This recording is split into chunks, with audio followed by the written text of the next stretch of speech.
Hello বন্ধুরা, মৌসুমীর আরেকটি ব্লগে আপনাদের স্বাগত। এখন সকাল 6টা বাজে। হ্যাঁ, সকাল 6টা বাজে। আর অনেক তাড়াতাড়ি ওঠার কারণ আজকে সকাল সকাল একটা বড় কাজ করব। কী কাজ করব সেটা একটু পরে আপনাদের সাথে শেয়ার করছি। সকালবেলা উঠেই 1 কাপ গরম জল আমি খাই, ঈষদুষ্ণ গরম জল, সেটাই বসিয়ে দিলাম মাইক্রোওভেনে।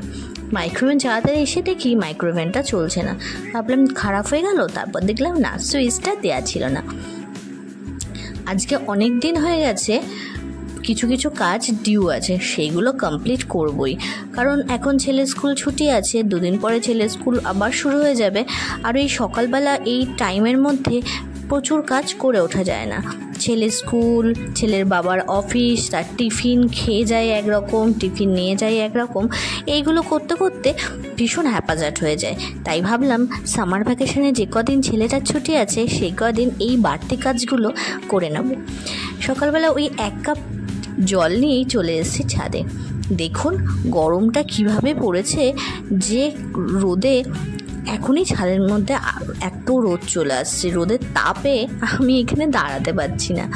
তাও সকালবেলা গাছগুলো খুব সুন্দর লাগে দেখতে।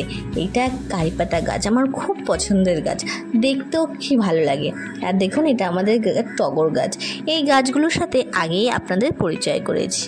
যারা আমার ভিডিও দেখেন তারা জানেন এই গাছগুলো ছোট ছিল, আস্তে আস্তে আস্তে আস্তে বড় হয়েছে। আর ওই যে সামনে কাঁঠাল গাছে জানেন 18টা কাঁঠাল ধরেছে। ওটা আমাদের না, ওটা আমাদের পাশের বাড়ি, তবে আমাদের দেয়। আমরা বাড়িতে কেউই খুব একটা কাঁঠাল পছন্দ করি না।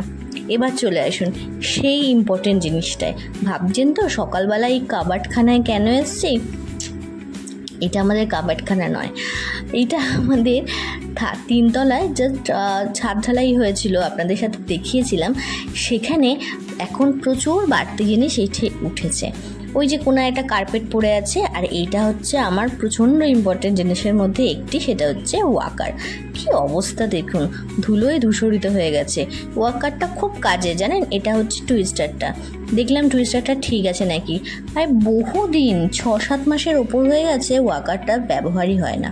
এটাকে একটু ঝাড়পোছ করে নিই, তারপর চলে আসি সকালে ব্রেকফাস্ট করাতে। ওয়াকারটা না বেছে দেবো ভাবছি, কারণ ওয়াকার রাখার মতো এখন আর ঘরে জায়গা নেই। এখন পুচকেটা বড় হয়ে গেছে, নাহলে এই ওয়াকারটাই আমার বেডরুমেই থাকতো। কিন্তু ছেলের জন্য, ছেলের একটা আলাদা জায়গা দরকার, তার খেলার একটা আলাদা জায়গা দরকার। আর এই ওয়াকারটা পাতলে অনেকটা জায়গা নিয়ে নেয়। তারপর ঘরটা এখন মনে হচ্ছে অনেক ছোট হয়ে গেছে। তাই যতদিন না 3 তলাটা কমপ্লিট হচ্ছে, এই ওয়াকারটা এরকম ধুলোয় ধূসরিত হয়ে থাকছে।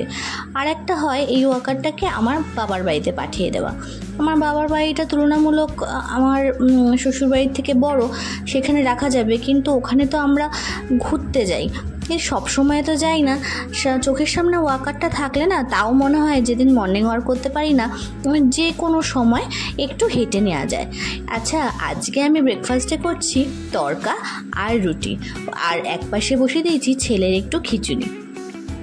রোজ দিন ওই ভাত খেতে না ওরও বিরক্তি লাগে।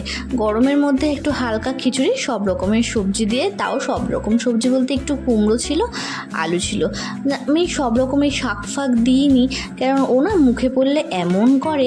আর ঘরে সেরকম শাক ছিল না, কিন্তু শাকটাও যদি প্রেশারের মধ্যে দিয়ে দিতাম তাহলে সেই রসটা চলে যেত খিচুড়িটাতে, আর ওরও খেতে হেলদি লাগতো।